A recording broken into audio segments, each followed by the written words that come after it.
अस्सलाम वालेकुम वरहमतुल्लाहि वबरकातुहू। कैसे हैं माय टू फैमिली? उम्मीद है कि खैरियत से होंगे। तो आज ना मैं आप लोग के साथ शाम 4 बजे से लेकर रात 10:30 बजे तक का रूटीन शेयर करूंगी। तो जैसा कि शाम का पहर हो गया है और मैं बनाने जा रही हूँ खाना बनाने की तैयारी करने जा रही हूँ। तो एक तरफ मैंने दाल चढ़ा दी है, सिंपल सी हल्दी 1 चम्मच और 1 चम्मच नमक डालकर। उसके बाद में इसको लहसुन और जीरा और हरी मिर्ची से हम तड़का दे देंगे, कड़ा पत्ता से। तो बस यहाँ पर हमारे यहाँ सिंपल सी बस ऐसे ही दाल बनती है। और उसके बाद दूसरी तरफ ना मैं आज बनाऊंगी आलू की कतली। जी हाँ, आलू का कतरा, जो कि चटनी में नहीं बनाएंगे ना तो मसाले में बनाएंगे। इसको बनाएंगे हम कटुआ मसाले में। जैसे कि कटिंग करके सारी चीज़ें रखे रहते हैं। तो यहाँ पर ना राई का तेल मैं सब्ज़ी में इस्तेमाल ज़्यादा करती हूँ। और उसके बाद यहाँ पर लहसुन है, मैंने थोड़ा सा क्रैकल करने के लिए डाल दिया है। और उसके बाद यहाँ पर हम कड़े पत्ते का तड़का लगा देंगे और तुरंत ही फिर हम उसके बाद प्याज को शामिल करेंगे। प्याज थोड़ी सी ब्राउन हो जाए, हल्की सी, एकदम से हमें नहीं ब्राउन करनी है। उसके बाद हमें हरी मिर्च और टमाटर दोनों को साथ में डाल देना है। अब टमाटर के गलते टाइम तक हम इसे पका लेंगे 3 से 4 मिनट। हल्का सा जब टमाटर गलने लगे तो उसके बाद हम आलू को शामिल करेंगे। और यहाँ पर आलू की कटिंग कुछ मैंने इस तरह से की है, जैसा कि एकदम पतले पतले पीसेस में आप करेंगे, क्योंकि इसमें ना मैं पानी का इस्तेमाल नहीं करूँगी। बस इसी तरह से मुझे स्लो आंच पे एकदम इसको गलाना है। और ज़रूरत के हिसाब से हमें इसमें नमक डाल देना है हस्बे जायका। और ढक्कन लगाकर हम इसको रख देंगे पकने के लिए स्लो आंच पे। और यहाँ पर इफ़रा जो है ना वो बिस्किट खा के इंजॉय कर रही है हैट लगाकर। और उसके बाद यहाँ पर ना मैं आटा गूंद लूँगी रोटी बनाने के लिए। तो क्योंकि एक तरफ दाल चढ़ रही है, सब्ज़ी बना ली है, आटा गूंद ली है मैंने। और चावल जो है ना उसको मैंने धुल कर रख दिया है। और क्योंकि दाल होने में टाइम नहीं लगेगी, दाल हुई तो फिर दोनों जो चूल्हा है वो खाली हो जाएगा। तो एक तरफ मैं रोटी बना लूँगी और एक तरफ चावल चढ़ा दूँगी। इस तरह से ना खाना बहुत ही आसानी से, बहुत ही जल्दी फटाफट बन जाता है। और ये जो चलने की भूसी है ना, इसको मैं जाऊँगी डब्बे में रख दूँगी। और यहाँ पर ना तंजीम जितने भी सुबह के कपड़े डाले हुए थे धुल कर, वो सब सूख गए थे तो चारपाई पर रख दिए थे। तो वो कपड़े उठाकर बच्चे लोगों का हैंगर पर टांग रही हैं तरतीब करके इधर से उधर। और जो गद्दा है ना वो हमेशा चारपाई पे ही पड़ा रहता है, क्योंकि हमारा जो घर है वो खुले में है। तो दोपहर की टाइम ना धूप निकलती है तो चारपाई तक आ जाती है। तो बस इसी की वजह से चारपाई इतनी वज़न है कि हमेशा गद्दा उस पर लगाया जाता है कि धूप उस पर असर ना करे। और यहाँ पर कुछ वक्त के बाद फिर मैं आती हूँ, थोड़ा सा इसको चला लूँगी इधर उधर करके ऊपर नीचे, ताकि जले ना। और आँच जो है ना वो एकदम स्लो हम रखेंगे। और इतनी देरी में मैं थोड़ा सा जाती हूँ बाहर टहलने के लिए। तो इफ़रा जो है ना वो एकदम अलसमी को देख के खुश हो जाती है। और अलसमी ना ट्यूशन से आ रहा था आज ना, पता नहीं कि उसकी छुट्टी बहुत लेट हुई थी। तो उसको आते आते ना 5:30 बजे का टाइम हो गया था। और यहाँ पर इफ़रा जब देख लेती है तो एकदम से खुश होके फिर चली आती है मेरे पास। अलसमी चला जाता है और मैं कैमरा घुमाकर चली जाती हूँ इधर खेत की तरफ। तो आप जैसा कि देख सकते हैं ना, यहाँ पर हमारे जो धान की खेती है ना माशाल्लाह बहुत ही अच्छी है, चल रही है। और ये जो वक्त है ना ये एकदम मगरिब के लगभग का वक्त है, सूरज अभी डूबने को है। और हमारे घर के जस्ट पीछे एकदम मंदिर है, देख सकते हैं आप। और यहाँ पर ना धान जो है ना वो ये चूड़ा वाला धान है। जैसे कि चूड़े का जो धान रहता है वो मोटा मोटा रहता है ना, तो इसकी जो है ना पैदावार बहुत ही जल्दी हो जाती है। तो इसी वजह से ये बहुत ही जल्दी फूट भी गया है।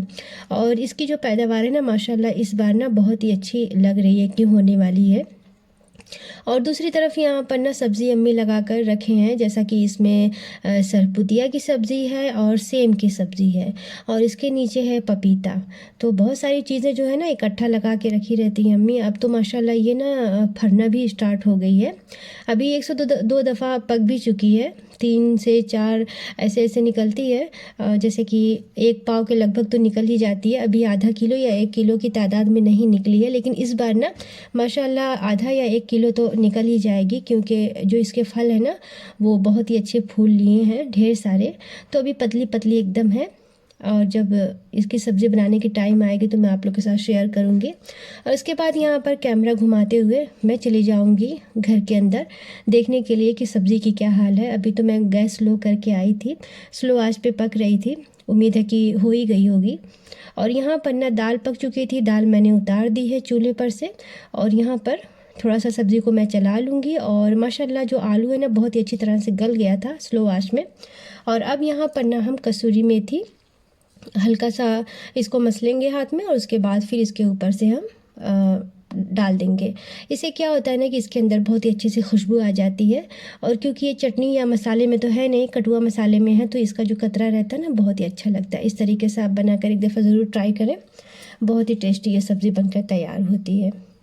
और जब मैं ये सब्ज़ी बनाती हूँ ना तो दाल तो कोई खाने का नाम ही नहीं लेता है, बस हर किसी को सब्ज़ी ही चाहिए।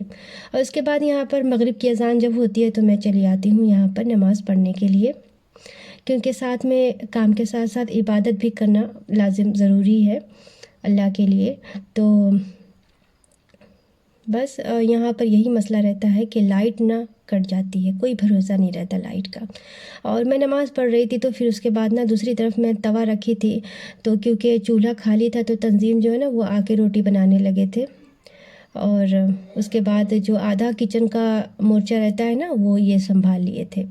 तो उसके बाद फिर मैं दूसरी तरफ शूट करने लगी थी। अच्छा, यहाँ पर रोटी कुछ टाइम के बाद बनाने के बाद ना अम्मी की फरमाइश हो जाती है कि चावल की मोटी टिकरी बना दो और चटनी उसके साथ बना दो। तो बस वो वहीं लग गए थे चावल की मोटी रोटी बनाने के लिए और टमाटर मिर्ची की चटनी बनाने के लिए, क्योंकि पुराने लोग रहते हैं ज़्यादा ये सब खाना पसंद करते हैं ना। और पुराने लोगों के साथ साथ नए लोगों को भी अच्छा लगने लगता है, क्योंकि मेरे बच्चे जो है ना वो बहुत शौकीन से खाते हैं। और यहाँ पर असमी को इतनी ज़्यादा भूख लगी थी ना कि बर्दाश्त के एकदम नाकाबिल थी, तो उसको मैं खाना दे दी थी। और लाइट का इतना मसला हो गया था ना कि जब से कटी तो फिर आई भी नहीं, और इसकी वजह यही थी कि मैं खाने पीने के टाइम तक वीडियो शूट नहीं कर पाई। अच्छा, जब हर कोई खा पी के फ़ारिग होता है ना तो फिर मैं इकट्ठा बर्तन कर लेती हूँ धुलने के लिए। अब ये जो शाम का पहर रात का पहर होता है ना, इसमें जब जूठे बर्तन धुलकर आप हम रख लेती हैं ना तो इससे आपका ना टेंशन एकदम आधा किचन का फ्री हो जाता है सुबह के टाइम। और सुबह सुबह जब उठो ना तो फिर किचन एकदम साफ़ नज़र आता है, बर्तन भी जूठे एकदम साफ़ साफ़ नज़र आते हैं तरतीब किए हुए, तो ऐसे ही दिल एकदम खुशगवार हो जाता है। और इससे क्या होता है ना कि आपका वक्त भी ज़ाय नहीं होता, बच जाता है। और सुबह के टाइम जब आप उठो तो फिर आपको इबादत भी करने में ज़्यादा वक्त मिल जाता है। तो इस तरह से चूल्हे की सफाई करने होने के बाद ना उसके बाद फिर मैं चली जाती हूँ धुलाई वुलाई करने के बाद ब्रश मंजन करने के लिए, टूथ ब्रश करने के लिए। अच्छा, यहाँ पर मैं आप लोग को ये बता दूँ ना कि हमारे यहाँ गांव में ना चूल्हा पोंछने के लिए कोई कपड़ा ख़रीदा नहीं जाता है। बस ये रहता है कि बच्चे लोगों की जो कॉटन की टी शर्ट वगैरह जो पहनने लायक की नहीं रहती है तो उसको ही काट कर हम गैस का पोछा बना लेते हैं पोंछने के लिए। तो बस इसी तरह से वक्त चलता रहता है हमारा। और उसके बाद यहाँ पर ना ब्रश लेके पहले तो मुंह की धुलाई कर लेंगे, क्योंकि रात के पहर ब्रश मंजन करके सोना बहुत बेहतर रहता है, अच्छा भी रहता है, एकदम कंफर्टेबल महसूस होता है अपने आप से। तो यहाँ पर ना कोलगेट भी ख़त्म हो गया था। अच्छा, ग्रोसरी ना घर की भी लगभग ख़त्म ही होने वाली थी। करीब 1.5 महीने के लगभग हो गया था मुझे राशन भरवाए हुए, तो लगभग सारी चीज़ें थोड़ी बहुत बस रह गई थी।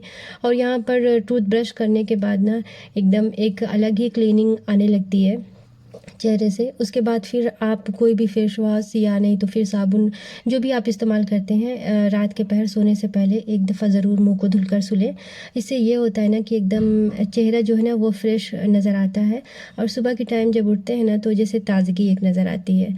तो इस तरह से अगर आप करेंगे ना तो सुस्ती नहीं रहेगी सुबह सुबह उठने में, और जो चेहरे पे चमक रहती है और जो खुशगवार जैसे कहते हैं ना चेहरे से ज़ाहिर होता है वही चीज़ें आपको नज़र आएंगी। और यहाँ पर ना अच्छा सारी चीज़ों से मैं फ़ारिग होकर आ जाती हूँ इशा की नमाज़ पढ़ने के लिए वज़ू बनाने। तो यहाँ पर मैं बैठकर वज़ू बनाने लगती हूँ और उसके बाद फिर मैं चलूँगी इशा की नमाज़ पढ़ने के लिए। तो ये रहता है ना कि अच्छा नमाज अज़ान हुए बहुत वक्त हो गया, और ये टाइम जो है ना अभी बज रहे हैं करीब 10। तो मैं नमाज़ लेट में पढ़ती हूँ, क्योंकि मुझे हमेशा ना मैं ये सोचती हूँ कि सारे कामों को निपटा कर बाद में नमाज़ पढ़ूँ, और नमाज़ पढ़ने के बाद मुझे और कुछ करना ना हो, बस डायरेक्ट बिस्तर पे जाऊँ और उसके बाद सो जाऊँ। तो क्योंकि ये रहता है ना कि नमाज़ पढ़ने के बाद कभी भी जब आप तुरंत ही बिस्तर पे जाके सोते हैं ना तो बहुत ही खूबसूरत बहुत ही अच्छी नींद आती है। और वो जो नींद सुकून की रहती है ना वो शायद ऐसे नहीं आती जितनी अच्छी नींद नमाज़ पढ़ने के बाद आती है, आप ज़रूर आज़माएँ इस तरह से। कामों को पहले भले निपटा लें इशा के टाइम, और बाद में नमाज़ पढ़ने के बाद तुरंत ही जब आप सोते हैं ना, कोई मसरूफ़ियत काम की नहीं, कोई कुछ भी नहीं, बस डायरेक्ट नमाज़ पढ़ी और उसके बाद फिर तुरंत ही पढ़ के जाके सो गए, तो बहुत ही खुशगवार नींद आती है। और यहाँ पर मैं हमेशा ना जब भी नमाज़ इशा की पढ़ के फ़ारिग होती हूँ, तो ये जो काजल है ना, ये एक दफ़ा रात के पहर सोने से पहले मैं ज़रूर लगाती हूँ। ये जो काजल है ना, ये होममेड काजल है, घर का बनाया हुआ।